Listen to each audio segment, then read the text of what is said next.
The Prime Minister will today deliver a heartfelt plea to Australians to vote for change at the upcoming Voice to Parliament referendum. Speaking at an event in Adelaide, the PM will call on the country to, quote, do one better than the 1967 constitutional change. The 67 referendum saw 90% of Australians vote to include Indigenous Australians in the census. The PM says he believes the success of the referendum depends on discussions between Australians of all backgrounds, faiths and beliefs. He hasn't engaged properly with the coalition to see whether this could be done in a bipartisan way. For instance, he could have split the question in two. We could have had a question on recognition in the Constitution, which I think would have got bipartisan support. Instead, he's tied it to the voice. He hasn't provided detail on the voice. I think there's still a lot of confusion out there. That response was following a question about who to blame if the referendum is ultimately unsuccessful, which polls indicate that it won't be. Joining us now, Senator Jacqui Lambie. Has Stan Tehan got a fair enough point there if this thing isn't successful, Jacqui, that the Prime Minister or the government will have no one to blame but themselves? Oh, Pete, I can't hear you very well, but I'm assuming you're asking about the voice. It is a shame. It's starting to get quite divisive, which I don't think that's what a lot of us want to see. Obviously, we won't be stopping it going through Parliament. We'll let the people take their vote on that. That is up to Tasmanians out there. They will take their vote. But like I said, it is getting quite divisive out there, and that is very, very worrying. And I think it's only going to get worse from here on in. Right now, I just spent about 2 weeks ago, I went up to Fitzroy Crossing, and I can assure you after those floods up there and around the top end there, it is absolutely disastrous. They need help. So if you want to start listening to a voice, they need help up there and they need it immediately. They're still miles behind.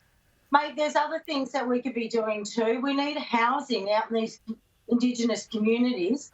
I'm calling for the old jobs program to be put back into place. Surely you can walk and chew gum at the same time. If you want to break the cycle, it means you have to have apprentices and you have to have people that are going to buy in.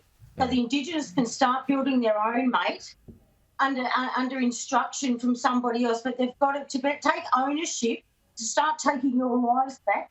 You need a nation-building exercise to get on with. And put that old GDP, the old jobs program back in there.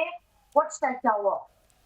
OK, I'll try one more time here, Jacqui, in case you can hear me. The Prime Minister, he's delivering a speech today on that very point you were just talking about, unity. He wants it to be a moment of unity. If it's not, whose fault is that? Oh, mate, I really hope it just doesn't get to that. I think we have to have a go at this. I think that, personally, I think the Prime Minister should have spent more time on it. I think he should have ran it through for a couple of years to explain all this, to work it all out. I think coming in so quick and saying we're going to hold this for the next 14, 15 months, I think it's just been too quick for people. And I think just because you're trying to cram all that in and it's still not right, it's just becoming more divisive. So, look, you can go and have a shot at something. Maybe it'll work, maybe it won't. But it's whether or not what sort of mess it's going to leave at the end. And that is starting to get a little bit worrying, mate. Well, it feels weird to be talking about legacy so soon in his position as Prime Minister, Jacqui, but is legacy at stake here if it is unsuccessful and the Prime Minister making it so personal? This is not about a legacy. This is about if it doesn't get up and you actually don't have the numbers toward the end, you need to fall.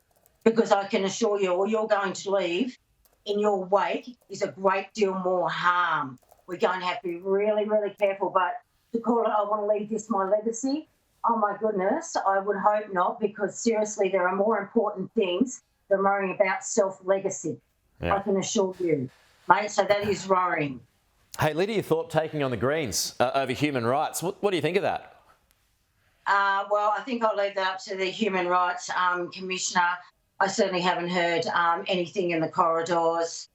I think Lydia really needs to probably go out there and pick her own fights and making sure that she hasn't got too much on the run here. Is it worth it? And I say this, as I say this from one politician to another, there is a lot of awful things going on out there at the moment. We need to get roof over people's heads. We've got all this stuff going on in the Indigenous communities. There is stuff that you want. If you really want to go and get something, you have to stay really focused and you have to go out there and pitch it and sell it. And this is just a distraction which will not help sell whatever Lydia is trying to sell. Fair point. Jacqui Lambie, good to chat as always. We got there in the end. We'll talk to you soon.